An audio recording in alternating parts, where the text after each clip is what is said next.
Hannes Namberger, welcome back to Chamonix, arriving just yesterday. How's it feel ahead of 4th year in a row here at UTMB for you? Yeah, exactly. It's my 4th time here.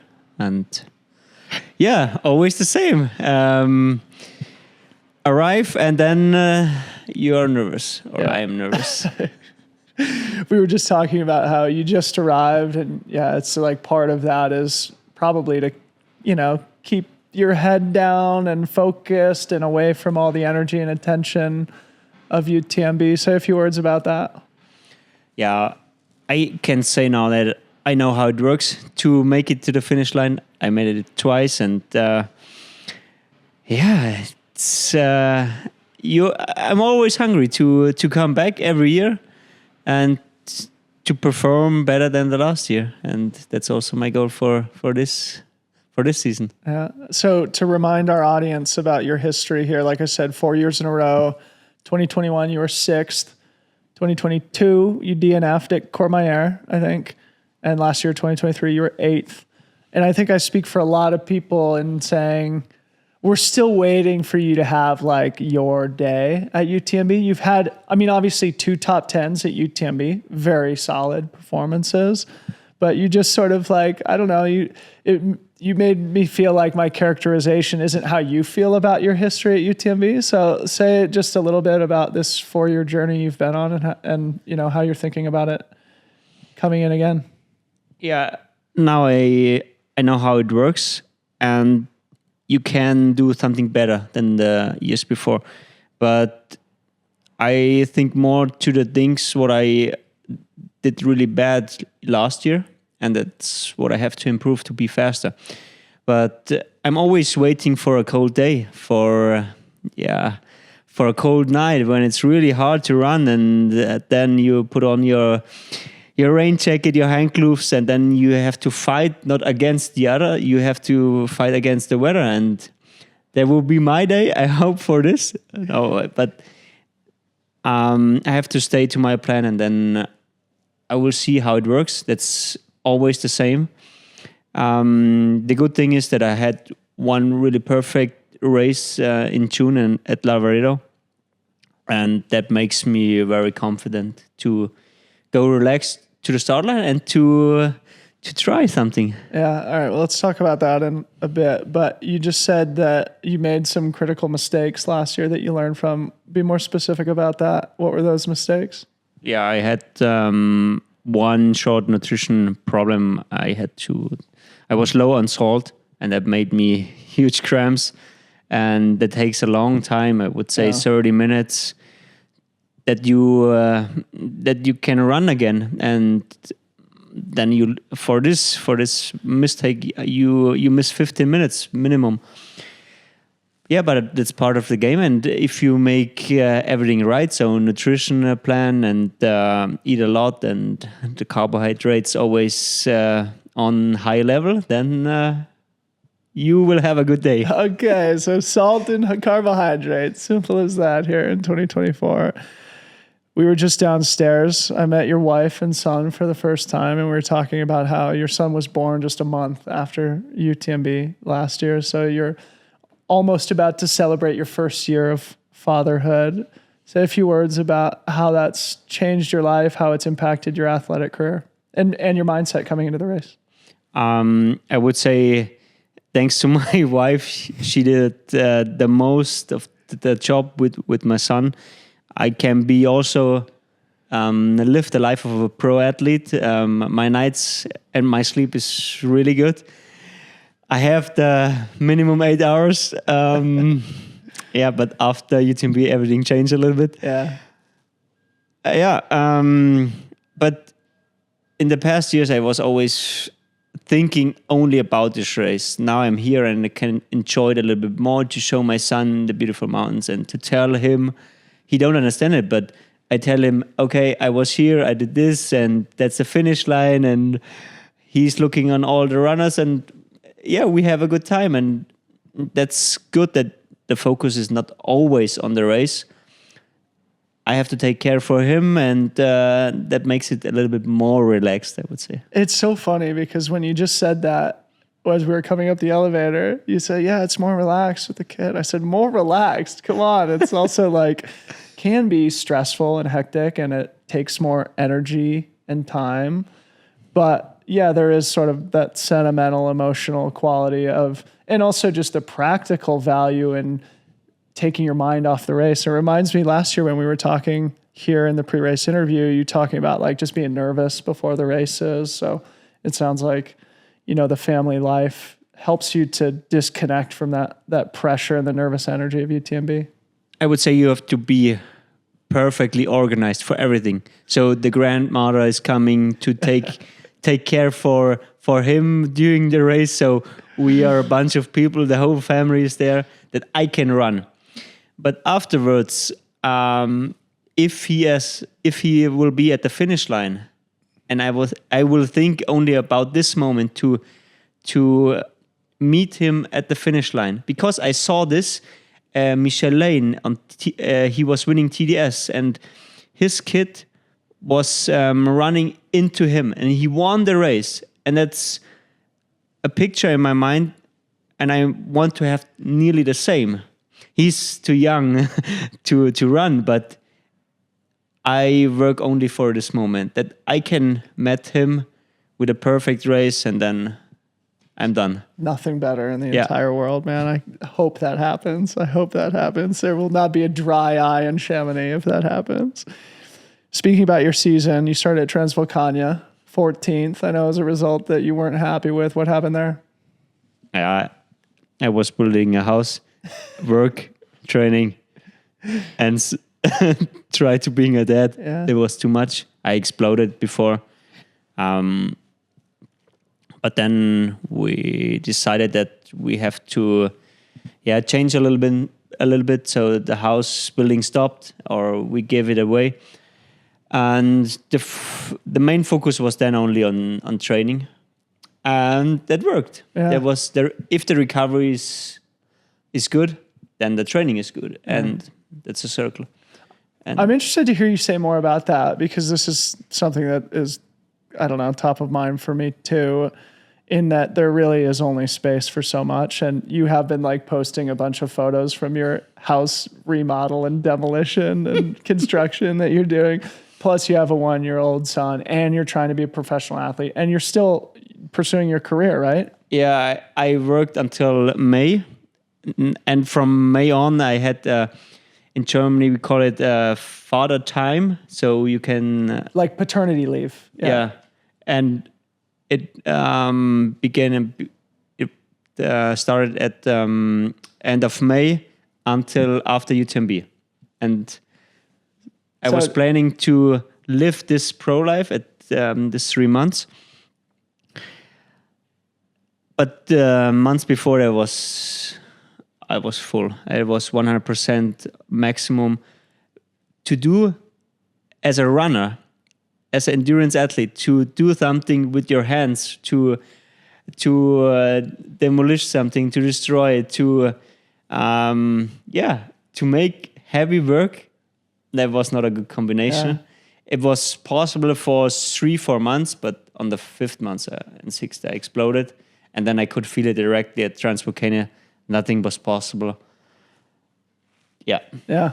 But it's part of the life. That's if your family is growing, then you have to take a look what do you have to do also beside on the sport. Yeah. Well, yeah, and there's just only room for so much. You have to make trade-offs, decisions, sacrifices, and it sounds like you've done that. And it was on clear display at Lavaredo, where you won for the 3rd time, ran another ridiculously fast performance there. Say a few words about Lavaredo, and specifically what I'd love to hear you talk about, because I had Tom Evans on my podcast recently, and we talked about you, we talked about the race that you guys had, and I asked him about the moment of separation where you finally were able to break the elastic and establish yourself at the lead and take the victory. And those are the types of moments where a lot of us never get to experience that, never get to like see it happen. So Tom provided his side of the story and was obviously very respectful of you. I'd love to hear yours. I was 12 kilometer before the finish line. And the funny thing is, I met Tom 2 days before, and then I said, Tom, in January, we should not do this finish together thing in the future. I did it with Dima in Cape Town before. He did it with Dima in Transvolcania. Yeah.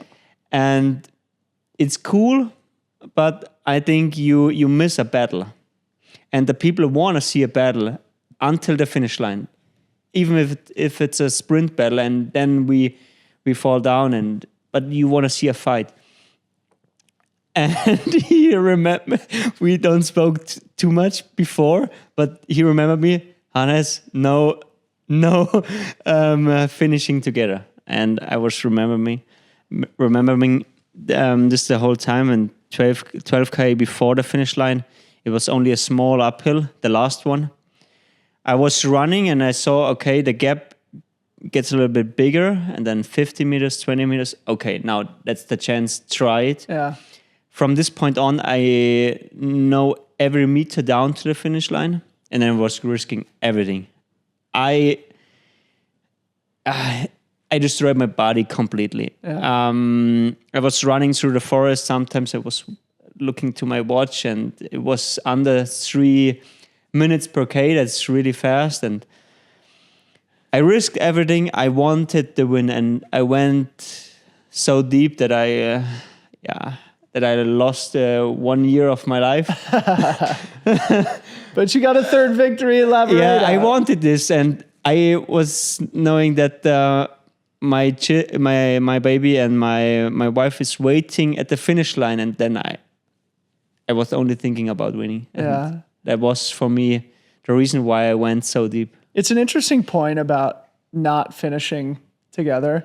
And it is like heartwarming. There's a time and a place for it, but also as a fan of the sport, it is amazing to see athletes of your caliber bring it to a competitive conclusion, right? And like, obviously he finished a couple minutes behind you. He could have, on another day, it could have very easily been him. So obviously there's a time and a place for it. It's nobody's, place to make that decision, but it's interesting that you guys had that conversation. I didn't know that. What do you think has made you so consistent at Lavaredo? And the other thing that I wanted to know is Tom made the observation that nobody's ever won Lavaredo and UTMB in the same season. So add a little bit of color on both those things.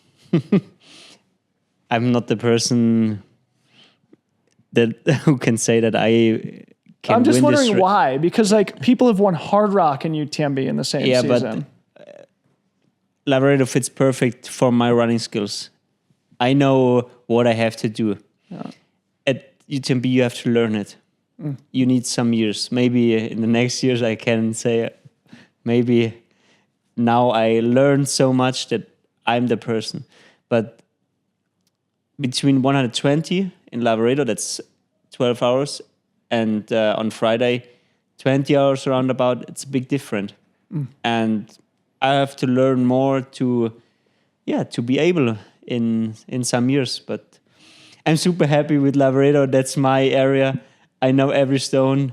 I love the race there, but I also love the race here. And I need some years to improve my skills. Yeah. All right. So let's talk about your training a little bit. I was looking at your Strava earlier today, and you do some like really interesting stuff. I feel like you get these like super high vertical days, and it seems like you do like hiking intervals, which to me feels like something that not a lot of people do. It's somewhat of an unusual tactic where you're intentionally like hiking fast.